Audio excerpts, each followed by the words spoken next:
Nos últimos 13 anos, o Partido dos Trabalhadores promoveu um inchaço do Estado brasileiro. Nesse período, o PT criou 40 empresas que aumentaram os gastos e ajudaram a provocar a crise fiscal do governo.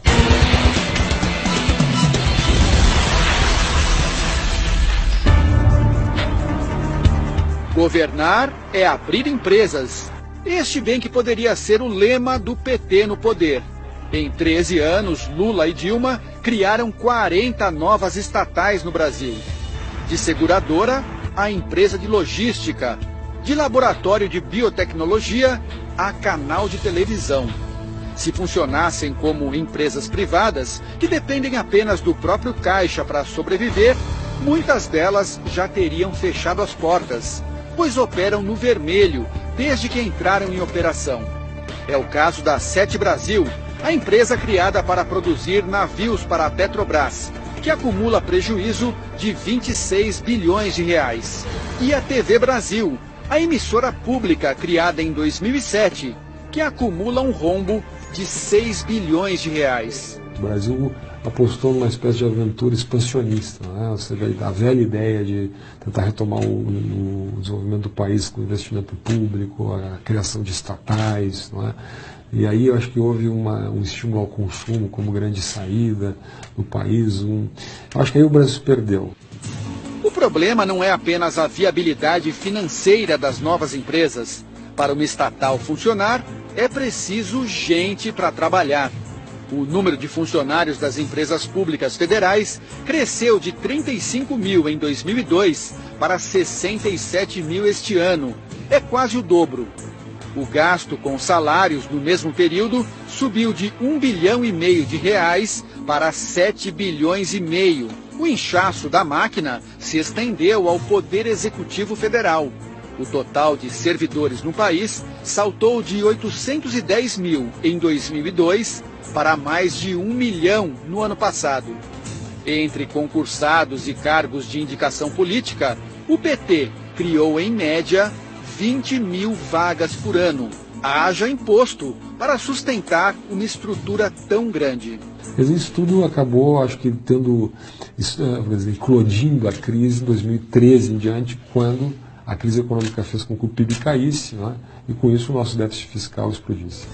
Os cargos comissionados, indicados pelo PT ou por partidos que apoiavam o governo, chegaram a 120 mil no governo Dilma Rousseff. Causa um efeito de desmotivação muito grande naqueles servidores concursados que, às vezes, estão almejando a ocupar um cargo de chefia e, quando menos imaginam, são preteridos em função de alguma indicação política. O crescimento da estrutura burocrática é um dos fatores que levaram ao descontrole dos gastos públicos e, consequentemente, à inflação.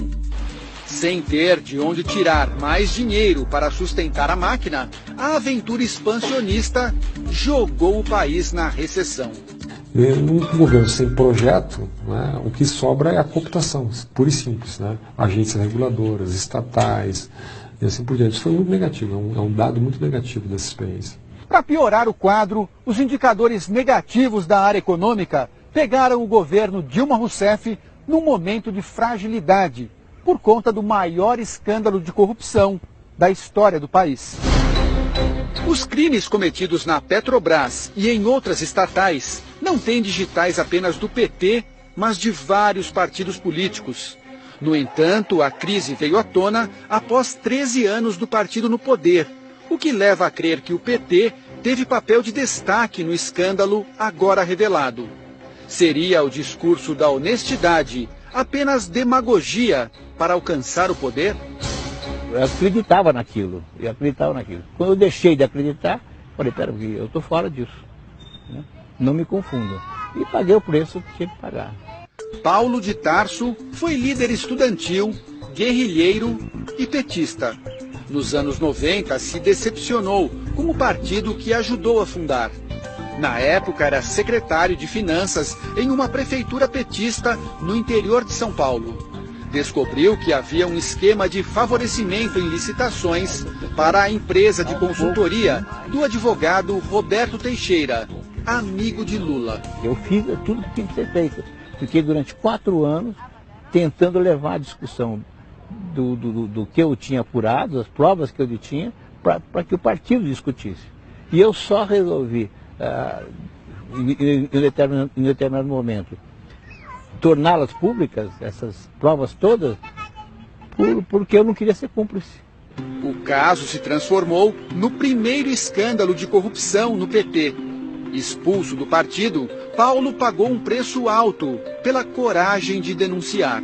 Eu era o traidor, e como tal fui transformado em pária político. Eu sei as dificuldades que eu passei, né, de simplesmente o PT e seus dirigentes, militantes, impedirem